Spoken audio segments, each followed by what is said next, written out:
bersyukur dan anugerah yang besar. Engkau yang menyelamatkan kami Tuhan dari dosa kami. Dengan darah-Mu yang berlimpah Engkau telah menebus kami Tuhan, menjadikan kami menjadi milik-Mu. Kami berharga di mata-Mu Tuhan. Kami bersyukur Tuhan malam hari ini kembali kami umat-Mu datang di hadirat-Mu untuk beribadah kepada-Mu, menyembah Engkau Allah kami yang hidup. Kami datang untuk menikmati kasih-Mu, kemurahan-Mu, berkat-Mu yang berlimpah. Kami datang untuk memanjang wajah-Mu, kemuliaan-Mu Tuhan. Layakkan kami semuanya. Lahirkan kami Tuhan masa darah-Mu untuk bersuka cita malam hari ini.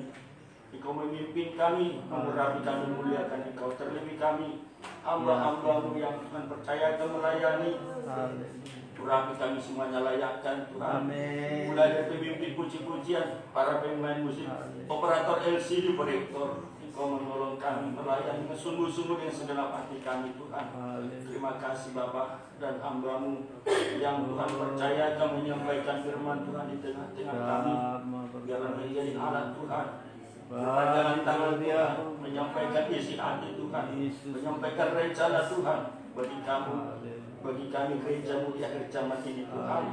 Engkau berkarya lewat lidah bibir-Mu hamba, menyatakan kasih-Mu, menolong kami, membawa kehidupan kami. Terima kasih Tuhan. Saudara-saudara kami, jikalau ada dalam perjalanan menuju tempat ini, beri kekuatan, bersegera tiba di tempat ini bersama-sama kami memuliakan Engkau. Saudara-saudara berhalangan datang, Engkau juga menolong mereka dalam segala pergumulan persoalan mereka. Nyatalah kasih Tuhan bagi mereka. Lingkungan kami ini dengan sukacita, dengan damai sejahtera.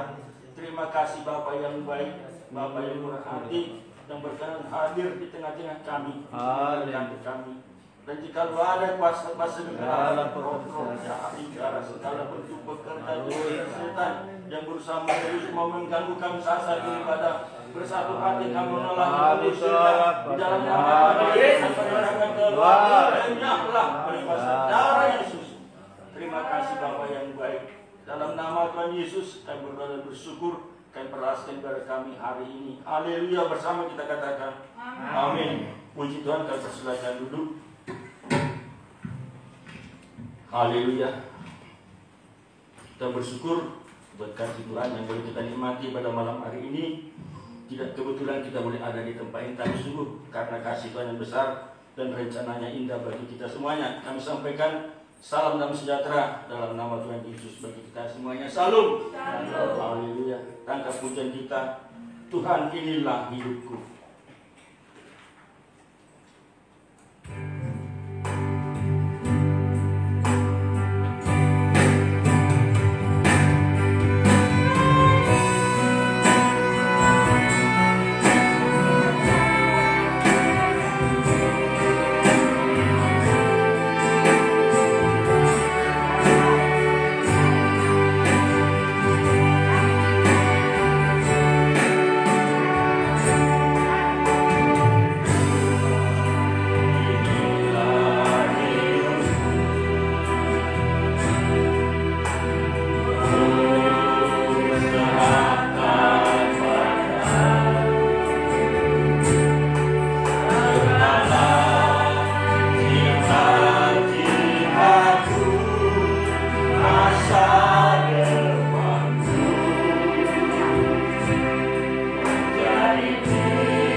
Biarlah setiap kita sungguh-sungguh menyerahkan hidup kita kepada Tuhan, menjadi Allah di tangan Tuhan dimanapun kita berada, dan kita boleh menjadi terang di tengah-tengah kegelapan dunia ini, supaya mereka mengenal Tuhan kita yang hidup, yang maha kuasa, yang maha besar. Puji Tuhan. Pas kita angkat pujian kita dengan bersuka cita, dengan betul ucapan syukur, kita angkat pujian kepada Tuhan. Bersyukurlah kepada Tuhan. Sehingga kita semua bersama kita bangkit berdiri. Haleluya. Tuhan itu baik, katakan Tuhan itu baik.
Sudah seharusnya kita bersyukur kepada Dia, sebab kita semuanya sungguh menikmati betapa baiknya Tuhan kita itu. Haleluya.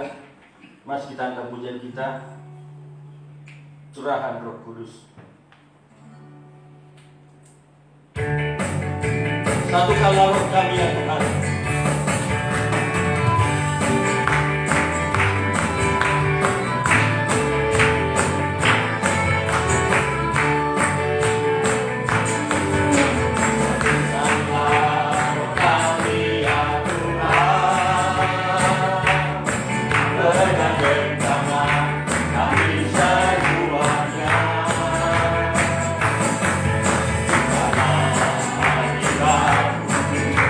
Kami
besar lewat kuasa Roh Kudus-Nya yang dicurahkan bagi kita semuanya, terlebih menghadapi masa-masa yang sukar ini, agar kita boleh berkemenangan, agar kita boleh tetap tinggal di dalam Tuhan, di dalam kebenaran firman-Nya. Dan hari ini kita akan menikmati firman Tuhan. Kita siapkan hati kita siapkan pikiran kita, dan kita semua boleh rasakan kasih Tuhan bagi kita pribadi lepas pribadi. Saya dan kita semua bersama kita bangkit berdiri. Tangkap pujian kita, beri tanda sebagai milik-Mu.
bahwa dalam segala hidup kami Tuhan, Engkau hadir di tengah-tengah kami. Kami sungguh beruntung memiliki Allah seperti ini Tuhan. Engkau Allah yang setia, Engkau Allah yang selalu memperhatikan setiap hidup kami Bapa. Dan setiap langkah hidup kami merasakan bahwa Engkau selalu menyertai kami, memberkati kami, melindungi kami. Hingga malam hari ini jika kami bisa berkumpul bersama-sama memuji muliakan nama Tuhan, itu semua karena kemurahan-Mu Bapa.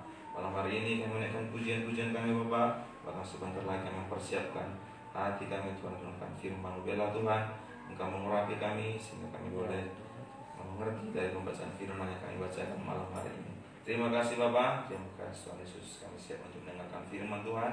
Hanya dalam nama anak-Mu kami mengucap syukur dan berdoa. Haleluya, haleluya, amin. Firman Tuhan, kami persilakan duduk kembali.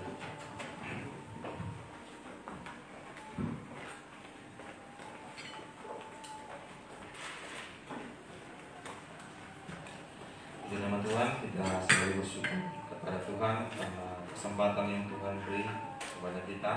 Malam hari ini kita bisa bersama-sama berkumpul memuji muliakan nama Tuhan, itu karena kebaikan Tuhan dalam hidup kita. Sehingga mari intinya kita selalu bersyukur kepada Tuhan.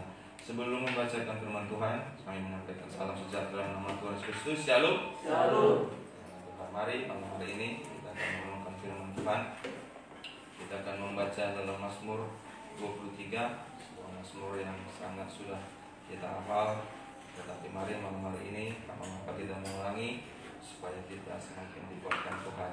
Mazmur pasal 23 mulai ayat 1 sampai 6 merupakan sebuah kesaksian Raja Daud bahwa ia merasakan sepanjang hidupnya sejak ia masih menjadi seorang gembala ya, sehingga menjadi raja atas suku-suku Israel. Ia merasakan bahwa sepanjang hidupnya kemurahan dan kebajikan Tuhan mengikuti dia. Mengapa? Karena dalam hidupnya ia mau dipimpin oleh seorang gembala agung, yaitu Tuhan Yesus Kristus, sehingga ia merasakan kasih Tuhan dalam hidupnya. Kita juga dalam kehidupan kita sehari-hari, hari-hari ini dan zaman, tentu saja kalau hanya mengandalkan kemampuan kita secara intelek atau secara apapun, tentu kita tidak bisa mengatasi kehidupan ini. Tetapi bersyukur kita punya Allah yang selalu memberikan kemurahan kepada kita, sehingga hari-hari demi hari kita bisa melewati itu. Mari kita renungkan pembacaan kita Mazmur 23 dimulai dari ayat yang pertama sampai dari ayat yang ke-6. Kalau sudah menemukan, mari kita membaca Mazmur 23 ayat 1, 1, 2, 3 ya. Mazmur Daud. Tuhan adalah gembalaku, takkan kekurangan aku. Ia memberikan aku di padang gunung hijau. Ia membimbing aku ke air yang tenang. Ia menyegarkan jiwaku. Ia menuntun aku di jalan yang benar oleh karena namanya. Sekalipun aku berjalan dalam lembah pekelama, aku tidak takut bahaya. Sebab Kau sertaku, daun dan tempatmu itulah yang menghibur aku. Engkau menyediakan hidangan bagiku di hadapan lawanku. Engkau mengurapi kepalaku dengan minyak. Biar aku penuh melimpah. Kebajikan dan kemurahan belaka akan mengikuti aku seumur hidupku, dan aku akan diam dalam rumah Tuhan sepanjang masa. Puji nama Tuhan. Yang menjadi renungan kita malam hari ini dalam Mazmur 23 ayat yang ke-6 mengatakan bahwa kebajikan dan kemurahan belaka akan mengikuti aku seumur hidupku. Dalam hidup kita tentu saja kemurahanlah yang kita perlukan dalam hidup ini. Rasul Paulus dalam suratnya mengatakan, dalam semua pelayanannya ia katakan, oleh karena kemurahan Tuhan ia dapat melakukan semua pelayanan. Kita juga dalam kehidupan ini tentu saja kita menyadari hanya karena kemurahan Tuhan saja kita bisa melewati. Ingat bahwa kalau Tuhan sudah bermurah hati kepada kita, kalau ada kemurahan Tuhan dalam hidup kita, segala sesuatu yang kita lewati tentu saja Tuhan menyertai kita. Kita ingat bahwa tadi katakan Raja Daud yang menjadikan Tuhan menjadi gembalanya, gitu ya. Ia mau hidup dalam pengembalaan. Akhirnya ia katakan bahwa kemurahan belaka mengikuti aku. Kita baca dalam 1 Samuel 18 ayat 14. Ayo kita juga tentu sebagai anak-anak Tuhan, ini yang kita rindukan di hari-hari ini. Banyak yang terjadi, musim-musim boleh berganti dalam hidup kita, gitu. Banyak krisis, gitu ya. Banyak sesuatu yang terjadi di dunia ini. Tapi ketika kemurahan Tuhan mengikuti kita, seumur hidup kita, tentu segala sesuatu yang kita lakukan, Tuhan yang berperan penting dalam kehidupan kita, sehingga kita bisa tampil menjadi pemenang.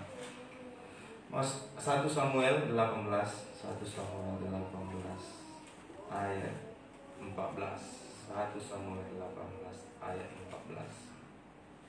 1 Samuel 18 ayat 14. Mari kita baca bersama-sama.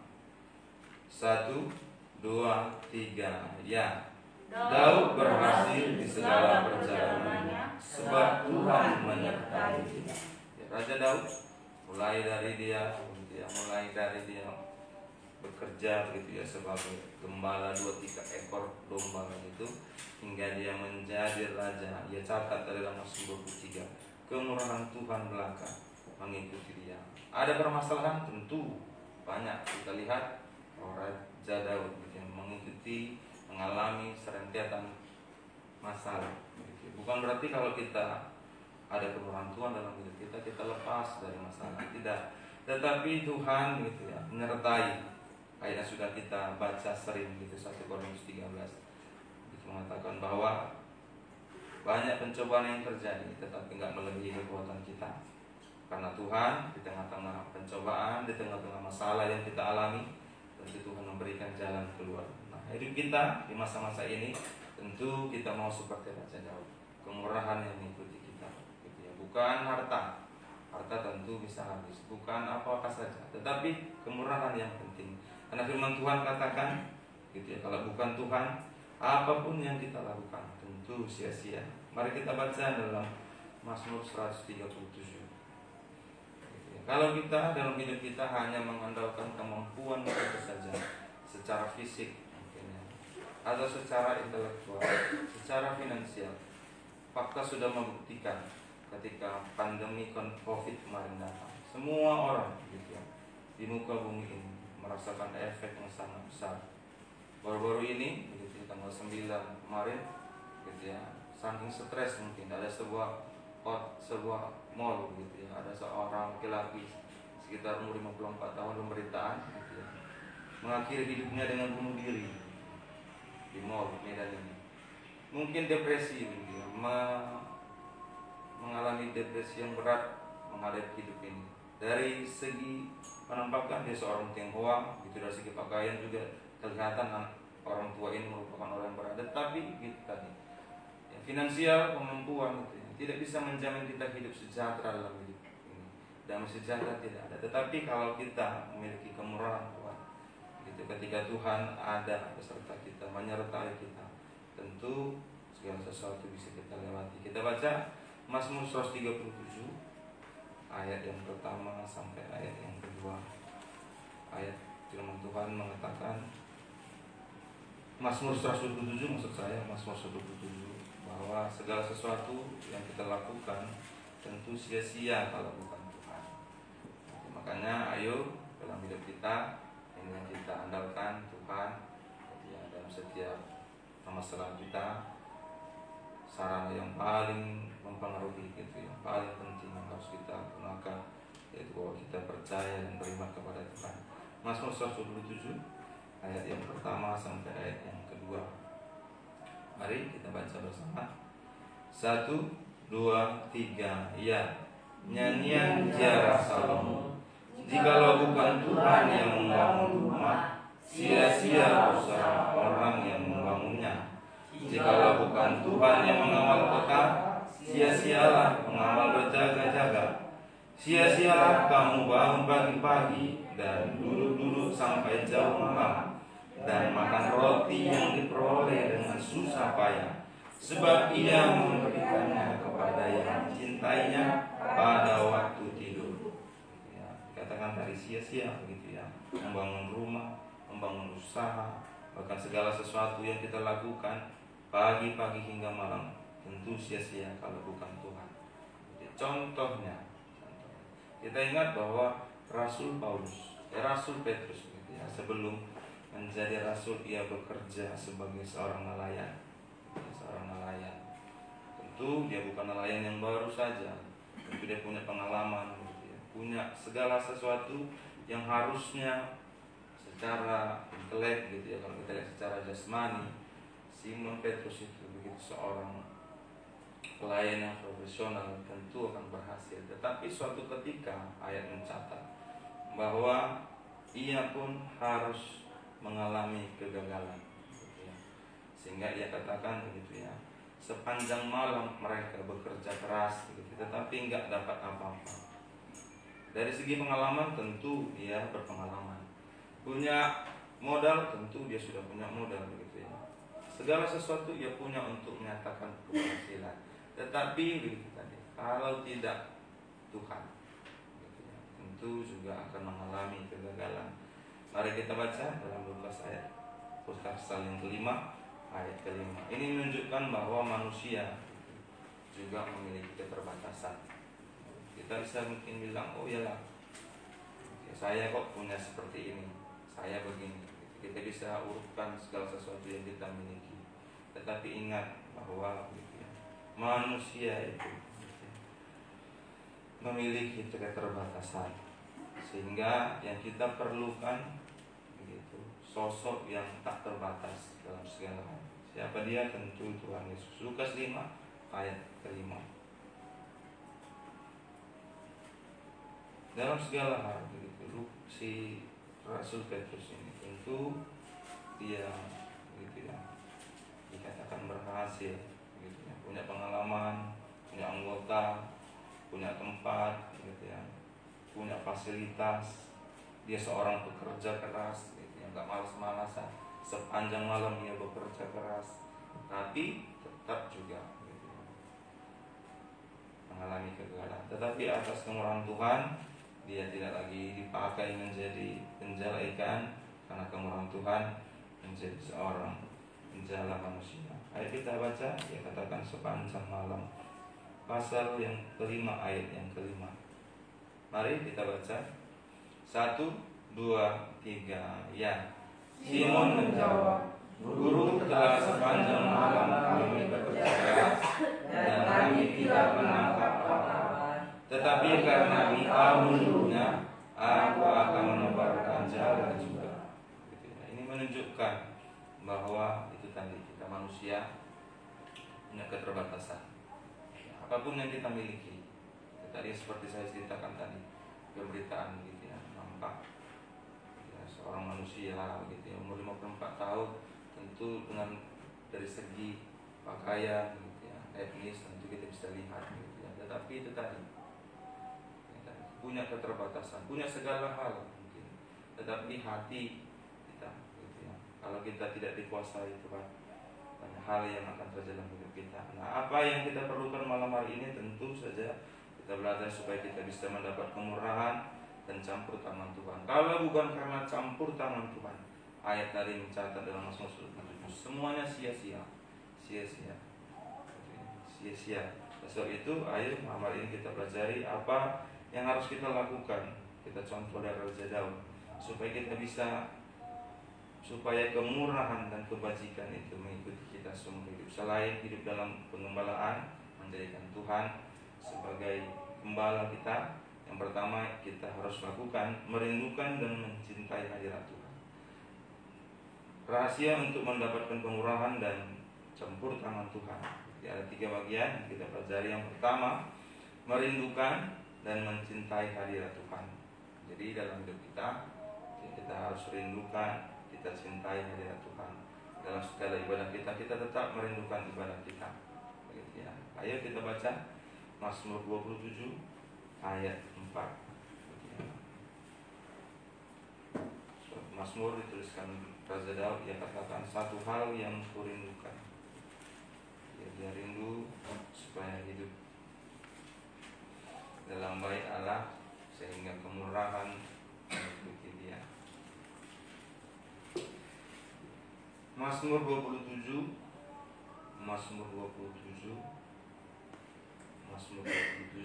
ayat yang keempat, Mari kita baca bersama-sama. 1, 2, 3, ya.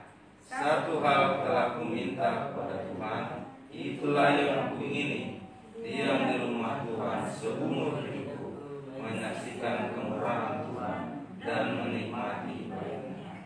Di rahasia Raja Daud, supaya kemurahan Tuhan dan kebajikan mengikuti dia seumur hidupnya, sehingga dia berhasil dalam segala hal, yaitu dia pertama itu merindukan, mencintai hadirat Tuhan.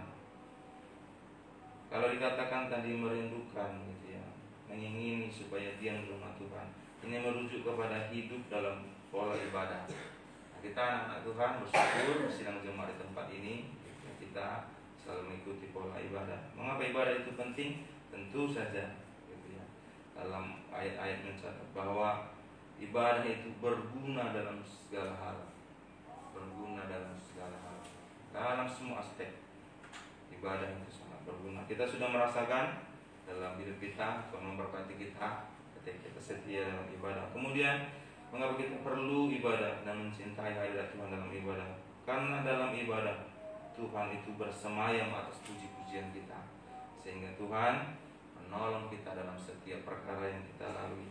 Kita baca dalam Mazmur 22 ayat 4 dan 5. Jadi kita mengapa harus ibadah? Kenapa tidak ibadah online saja? Kita bersyukur kita di tengah-tengah situasi seperti ini kita selalu beribadah dalam keadaan offline gitu. Karena puji-pujian ketika kita nyanyikan bersama-sama itu Tuhan bersemayam di atasnya, sehingga Tuhan katakan Ia meluputkan kita dan menolong kita. Mazmur 22 ayat 4 dan ayat kelima. Mazmur 22 ayat 4 dan 5 saya membacakan dan sini saya memperhatikan. Padahal engkaulah yang kudus yang bersemayam di atas puji-pujian orang Israel. Kepadamu nenek moyang kami percaya, mereka percaya dan engkau meluputkan mereka. Ayat 6. Kepadamu mereka berseru-seru dan mereka terluput. Kepadamu mereka percaya dan mereka tidak mendapat malu. Ketika kita merindukan dan mencintai hadirat Tuhan, kemurahan Tuhan bisa kita saksikan. Kita dalam ibadah kita menyaksikan kebaikan dan kemurahan Tuhan. Itu yang pertama, kita bisa beroleh kemurahan Tuhan seumur hidup kita. Kemudian yang kedua tentu saja kita sebagai anak-anak Tuhan, sebagai orang-orang yang percaya kepada Tuhan, haruslah kita mencari perkenaan Tuhan.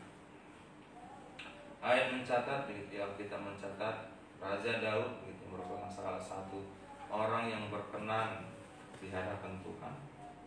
Tetapi kita belajar dari tokoh lain yaitu bernama Obed-Edom. Kalau kita ingat Obed-Edom, dia menikmati kemurahan Tuhan karena tabut Tuhan ada di rumahnya selama 3 bulan. Bayangkan 3 bulan saja tabut Tuhan ada dalam rumahnya. Seluruh rumah itu diberkati Tuhan. Nah, ketika Tuhan hadir dalam hidup kita, tentu Tuhan berkati kita. Kita baca dalam 2 Samuel 6 ayat 10 sampai 12. Jadi Obed-Edom itu mendapat perkenan Tuhan, tabut Tuhan, tabut perjanjian ada di rumah Obed-Edom selama 3 bulan dan mereka merasakan berkat Tuhan dalam hidup mereka. Kita juga harus mencari apa itu tabut Tuhan.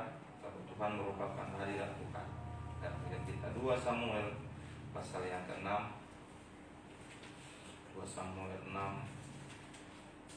ayat yang ke-10.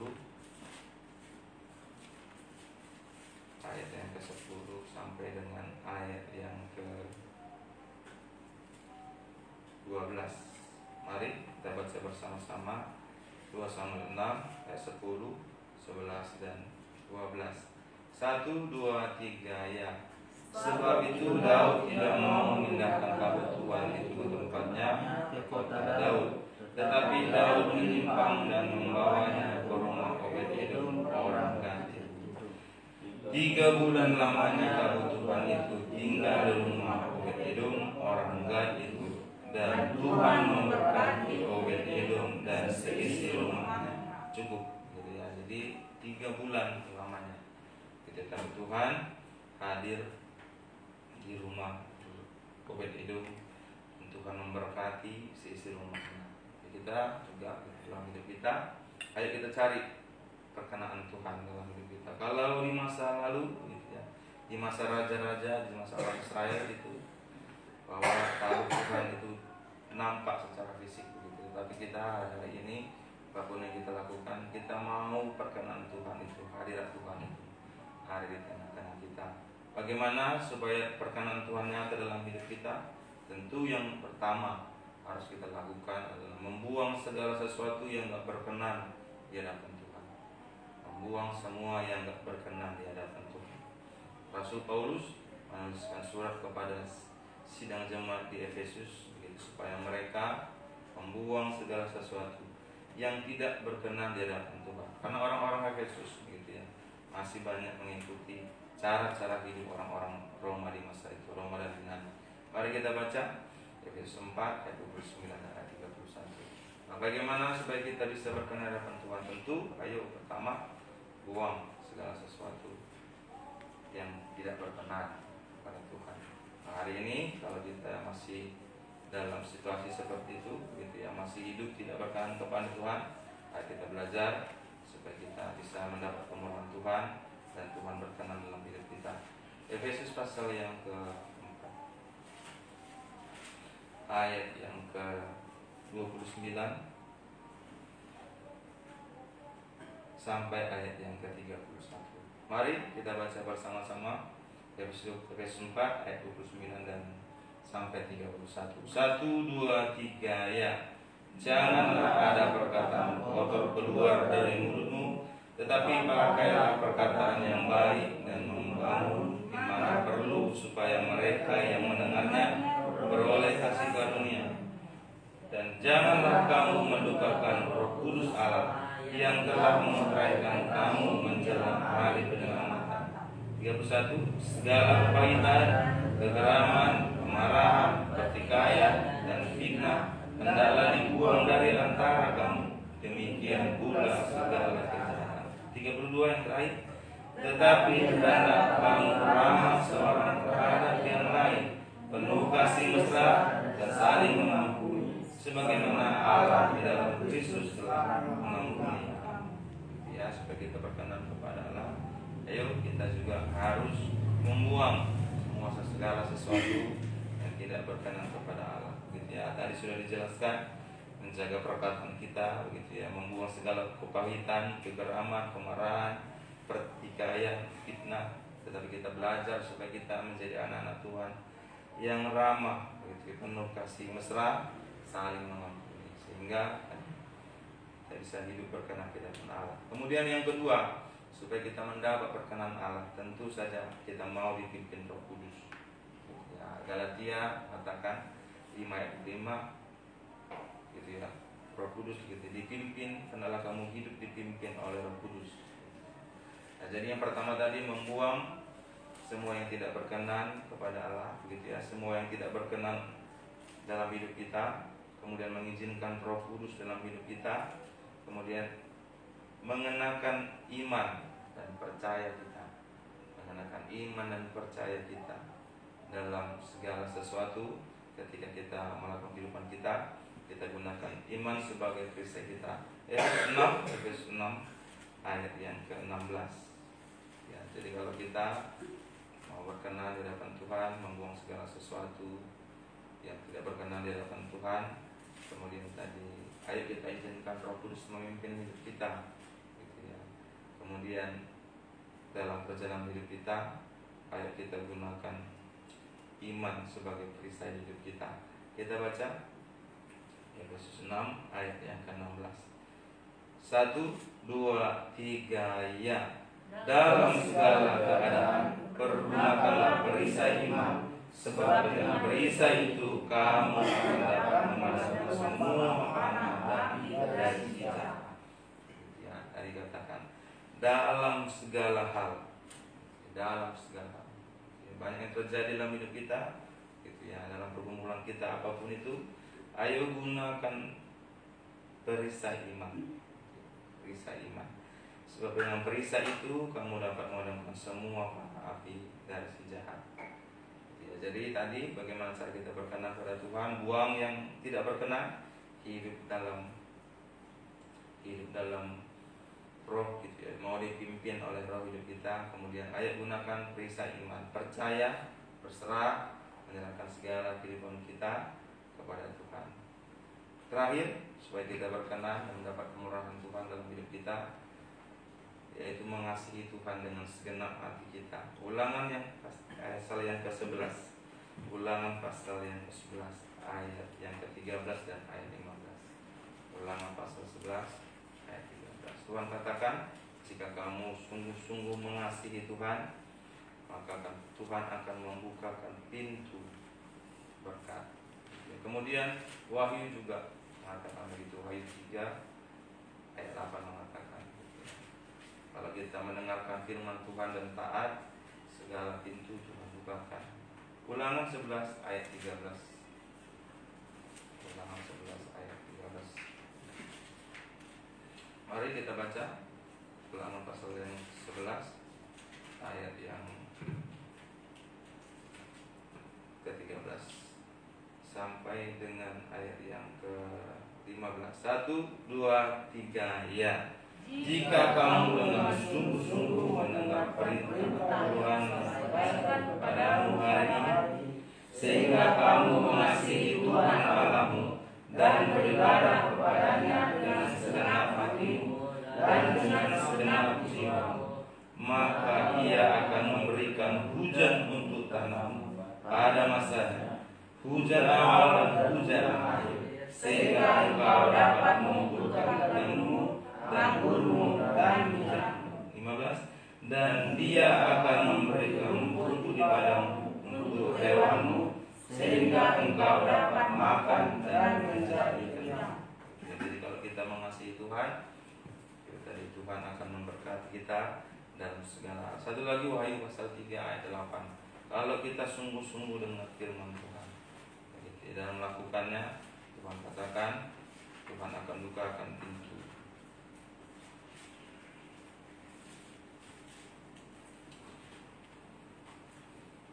Wahyu 3 ayat 8.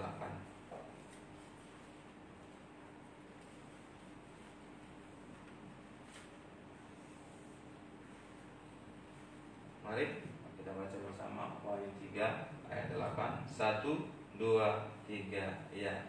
Aku tahu segala pekerjaanmu. Lihatlah, aku telah membuka pintu bagimu yang tidak dapat ditutup oleh seorang pun.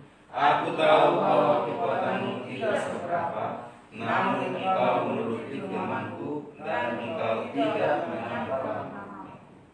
Ya, Tuhan tahu kemampuan kita, tetapi ketika kita mau menuruti firman Tuhan, Tuhan akan bukakan pintu bagi kita. Tadi kita lihat bahwa si Petrus begitu ya, sebelum dia mengenal Tuhan, sebelum dia mendapat kemurahan Tuhan tadi begitu ya, dia dalam hidupnya begitu ya, tadi hanya mengatakan bahwa mengandalkan kemampuannya saja begitu. Sepanjang malam mereka bekerja keras begitu ya, sehingga ketika Tuhan datang, Tuhan tunjukkan kemurahannya begitu ya. Akhirnya Rasul Petrus itu mengalami perubahan. Dalam hidup kita juga begitu ya, kita untuk mendapat kemurahan Tuhan gitu tidak spontan. Banyak hal yang harus kita lalui. Ingat bahwa Raja Daud gitu, Raja Daud tadi mengatakan bahwa kemurahan Tuhan mengikuti dia seumur hidupnya. Tetapi perlu diingat juga dan dicatat bahwa bukan berarti ketika kemurahan Tuhan ada dalam hidup kita, kita lepas dari banyak masalah. Tetapi justru ketika banyak masalah dalam hidup kita, kemurahan Tuhan nyata dalam hidup kita. Coba kita perhatikan bagaimana perubahan gitu ya. Bagaimana perubahan Rasul Petrus begitu ya. Sebelum dia tahu kemurahan Tuhan dan sesudah dia tahu bagaimana kemurahan Tuhan. Yang pertama, sebelum mengenal Tuhan, Petrus itu meninggalkan Tuhan. Meninggalkan Tuhan karena dia tahu bahwa dia orang berdosa. Ya. Kita kembali dalam Lukas 5 tadi. Lukas 5, Lukas 5 ayat 5. Sebelum dia tahu kemurahan Tuhan, dia mengandalkan segala sesuatu yang dia bisa. Sepanjang malam mereka berjuang keras, gitu ya. Tetapi hasilnya jong. Tetapi waktu itu kemurahan Tuhan nyata dalam hidupnya. Jadi apa yang mustahil bagi mereka, Tuhan lakukan. Gitu ya. Mereka disuruh Tuhan menebarkan jala di siang hari, gitu ya, di tempat yang dalam pula, yang secara intelek mereka, secara pengalaman mereka itu mustahil, tetapi bagi Tuhan tidak mustahil. Nah waktu itu, gitu ya, perubahan sikapnya, gitu ya. Pertama dia menolak, gitu ya, dia pergi karena dia orang berdosa. Kita baca ayat 8. Ketika kita baca Lukas 5 ayat 8, 1, 2, 3 ya. Ketika Simon Petrus melihat hal itu, ia pun tersungkur di depan Yesus dan berkata, Tuhan, pergilah daripadaku karena aku ini orang berdosa. Gitu ya, ketika dia melihat kemurahan Tuhan nyata dalam hidupnya, gitu ya, dia katakan kepada Tuhan, Tuhan pergi dariku karena aku ini orang berdosa. Ia menyadari siapa dirinya, gitu ya. Tetapi ketika kemurahan Tuhan tadi ada dalam hidupnya, akhirnya ia menerima panggilan Tuhan menjadi, bukan lagi menjadi penjala ikan, tetapi menjadi penjala manusia. Sepanjang perjalanan Tuhan Yesus dalam dunia, pelayanan Tuhan Yesus dunia, Rasul Petrus menjadi saksi Tuhan Yesus, begitu ya, melihat banyak perkara. Pada akhirnya sebelum Tuhan Yesus naik ke surga, perubahan sikap Petrus begitu lagi. Dia siap menerima dan memangku tugas yang Tuhan berikan kepadanya. Kita baca dalam Yohanes 15, Yohanes 21 ayat 15. Nah, kita juga ketika ada kemurahan Tuhan dalam hidup kita, tentu ada perubahan yang terjadi dalam hidup kita. Bukan secara jasmani saja, tetapi yang paling penting itu ketika kemurahan hidup. Kemurahan Tuhan ada dalam hidup kita, yaitu perubahan secara rohani. Perubahan secara rohani, gitu ya. Jadi kalau kita hanya menuntut kemurahan Tuhan itu ada supaya kita terpelihara secara jasmani, gitu, itu Tuhan sesali, gitu. Makanya ayo kita pola pikir kita ubah. Tetapi yang benar itu adalah kemurahan Tuhan itu ada dalam hidup kita supaya terjadi perubahan secara rohani. Nah, kita baca Yohanes 21 ayat 15. Ayat 15 saja. Mari 15 kita baca. Yohanes 21 ayat 15, 1, 2, 3 ya. Sesudah sarapan Yesus berkata kepada Simon Petrus, Simon anak Yohanes, apakah engkau mengasihi aku lebih daripada mereka ini? Jawab Petrus kepadanya, benar Tuhan, engkau tahu bahwa aku mengasihi engkau. Paulus kepadanya, gembalakanlah domba-domba. Ada sampai 3 kali, gitu ya, Tuhan Yesus menanyakan Simon Petrus, gitu, menunjukkan, gitu ya, bahwa sampai pada masa hidupnya, gitu ya, Rasul Petrus itu siap memangku jabatan, menjadi pelayan Tuhan, menjadi gembala-gembala domba-domba Tuhan. Bahkan sejarah gereja mencatat, gitu ya, Rasul Petrus menolak disalib seperti Tuhan Yesus, gitu, membuktikan bahwa dia sungguh-sungguh memegang, gitu, erat tanggung jawabnya. Ada perubahan yang terjadi dalam hidupnya secara jasmani dan secara rohani.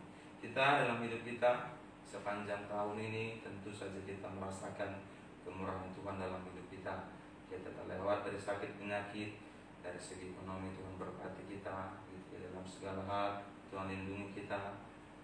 Ratusan hari sudah lewat masalah COVID ini, tapi kita bisa bersama-sama bertatap muka, gitu ya, menikmati kemurahan Tuhan. Tetapi ingat bahwa Tuhan menuntut kita bukan saja jasmani kita, tetapi dengan adanya kemurahan Tuhan, ayo kita bisa menikmati jasmani, gitu ya, Tuhan berikan. Tetapi ayo kita mau berubah, gitu ya, mau berubah karena kemurahan Tuhan melalui sikap kita secara rohani.